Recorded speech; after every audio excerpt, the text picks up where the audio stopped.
आता सकाळी धारावीमध्ये परत एकदा जिहादी मानसिकतेचं उत्तम प्रदर्शन आज तिकडच्या जिहाद्यांनी केलेलं आहे। मी जे वारंवार बोलतोय की या जिहादी मानसिकतेच्या लोकांना आमच्या देशामध्ये महाराष्ट्रामध्ये शरिया कायदा लागू करायचा आहे। एका बाजूला संविधान बचाव या नावाने भुंकत राहायचं आणि दुसऱ्या बाजूला कायद्यानुसार ज्याला आपण अतिक्रमण म्हणतो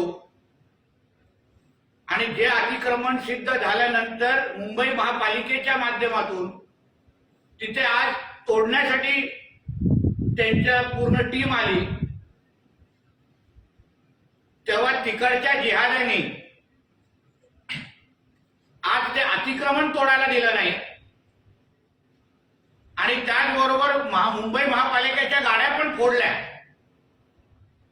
ही जी काय आरेरावी आणि ही जी काय दादागिरी आहे त्यांनी त्यांच्या पाकिस्तान आणि बांगलादेशमध्ये जाऊन दाखवावी। हे आमचं हिंदू राष्ट्र आहे। आमच्या देशामध्ये डॉक्टर बाबासाहेब आंबेडकरांच्या संविधानाप्रमाणे आम्ही चालणार। आज तुम्हाला मुंबईमध्ये मी लाखभर तरी उदाहरणं तुम्हाला सांगू शकतो, जिथे रस्त्यावर कुठलं मंदिर बांधलंय, फुटपाथवर कुठलं मंदिर बांधलंय आणि त्याला अतिक्रमण म्हणून अगर मुंबई महापालिकेने घोषित केलं तर कुठलाही हिंदू समाजाचा एकही नागरिक अशा पद्धतीने मुंबई महापालिकेच्या अंगावर जात नाही। अशा पद्धतीने मुंबई महापालिकेच्या गाड्यांची तोडफोडही करत नाही। म्हणजे ह्यांना कायदे पाळायचे नाही, ह्यांना संविधान पाळायचं नाही आणि नुसतं आमच्या मुंबई महाराष्ट्रामध्ये ह्यांना वाटत असेल की आम्ही दादागिरी खपून घेणार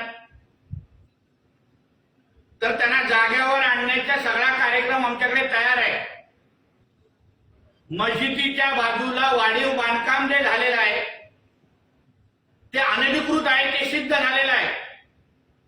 आम्ही अधिकृत मस्जिदींबद्दल बोलत नाही, त्यांना कोण हात लावत नाही, पण जो भाग अनधिकृत आहे तो तोडायलाच लागणार आणि तो तुटणारच।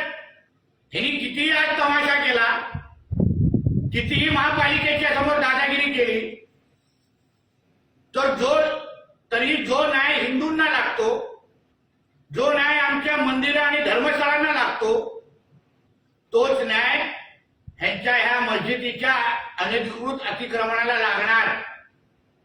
मुंबई महापालिकेच्या आणि पोलीसच्या अधिकाऱ्यांना पण सांगेन, कायद्याचं पालन करा। बेकायदेशीर कुठल्याही गोष्टी अगर मुंबईमध्ये तुम्ही सहन करायच्या सुरू केल्या तर मुंबई आमच्या हातात राहणार नाही। मुंबईला हे हिरवे साप गिळून टाकतील।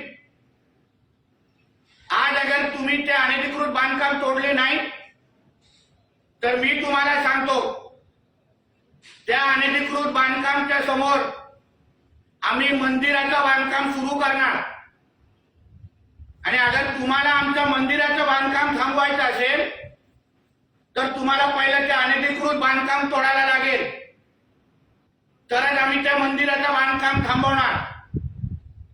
म्हणून तुम्हाला मी पोलीस खात्याला सांगेन, मी महापालिकेच्या अधिकाऱ्यांना सांगेन, कायद्याचं पालन करा।